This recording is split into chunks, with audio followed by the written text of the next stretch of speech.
Liturgijske knjige su zbirke službenih tekstova crkve za čitanje ili pjevanje u liturgijskim slavljima.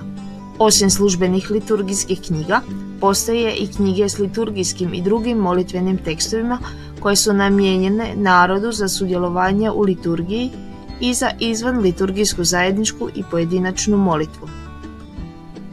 Misal je knjiga u kojoj se nalaze svi tekstovi za slavljanje misnih slavlja. Evanđelistar je liturgijska knjiga u kojoj se nalaze evanđelja. Lekcionar je liturgijska knjiga u kojoj se nalaze starozavjetna i novozavjetna biblijska čitanja. Obrednik je liturgijska knjiga koja sadržava službene tekstove crkve za slavljenje sakramenata i drugih liturgijskih obreda. Obrednik se vrlo često izdaje u više knjiga.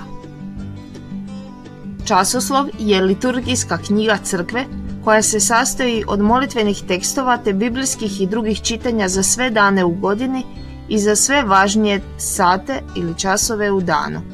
Iz časoslova redovito mole svećenici, redovnici i redovnice, ali iz njega mogu moliti i svi vjernici, sav Božji narod. Molitvenici sadržavaju manji izbor molitava, pjesama i tekstova za sudjelovanje naroda u liturgijskim slavljima, te izbor molitava, pjesama i tekstova za pojedinačnu i zajedničku izvan liturgijsku molitvu.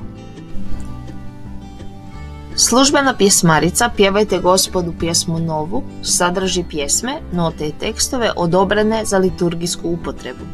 Osim nje postoje i druge pjesmarice koje se mogu koristiti za kateheze, susrete itd.